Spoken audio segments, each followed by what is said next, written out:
perché finalmente dopo anni di chiacchiere, di polemiche, è sancito definitivamente al Parlamento italiano il sacrosanto diritto alla legittima difesa per chi viene aggredito in casa sua, nel suo negozio, nella sua cantina, nella sua azienda agricola, nel suo bar.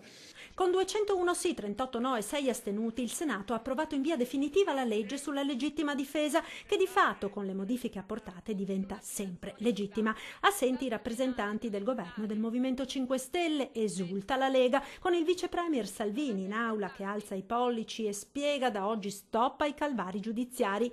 Il testo è identico a quello approvato alla Camera, 9 articoli che modificano la norma in materia di legittima difesa domiciliare e di eccesso colposo, ma intervengono anche su alcuni reati contro il patrimonio e sulla violazione di domicilio. Poi io mi occupo della sicurezza fuori dalle case, fuori dai negozi, su quello assumiamo poliziotti, carabinieri, accendiamo telecamere, però visto che non possiamo essere ovunque, da oggi se uno entra in casa di qualcun altro sa che in caso di pericolo c'è una reazione legittima, tutelata e compresa dallo Stato. Sull'approvazione della legge è intervenuto anche il presidente della Regione Veneto Luca Zaia. È inaccettabile che chi difende se stesso e la propria famiglia nella propria casa dall'aggressione dei malviventi, rispetto a questi ultimi, sia meno tutelato dalle norme e addirittura corra più rischi di essere punito. L'approvazione di questa legge, continua il governatore del Veneto, rappresenta essenzialmente un atto di giustizia.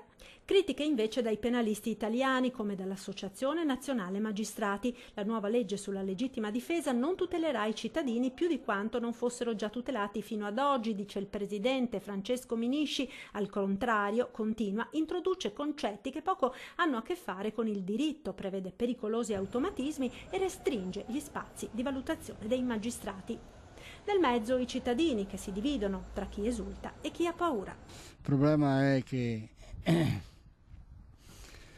non siamo abituati a queste cose, per conto mio, perché ci sono certe persone che ormai sono fuori anche un po' di testa e premono sul grilletto molto facilmente. È una legge che sinceramente non conosco nel dettaglio, quindi faccio fatica a commentare.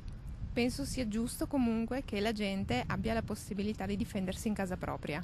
Giusto difendersi in casa propria? Assolutamente sì. Io non faccio male a nessuno, onde per cui chi viene in casa mia, cioè, o suona il campanello o per me c'è il diritto di difendersi. Insomma. Comunque era una legge che si aspettava da tempo. Certo. È tardi però. È tardi. A casa sua sono già venuti? 3 volte. Io sono d'accordo se entrano in casa di salvaguardare la mia famiglia e la mia proprietà. È chiaro che non si pensa mai di uccidere nessuno e quella è la prima cosa, però a mali estremi rimedi, cioè se mi devo difendere mi devo difendere. Sono d'accordo, perché purtroppo non siamo tutelati per quanto riguarda la legge.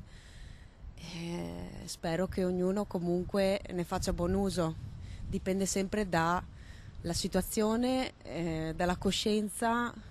Purtroppo però ci sentiamo poco protetti e questa è la conseguenza.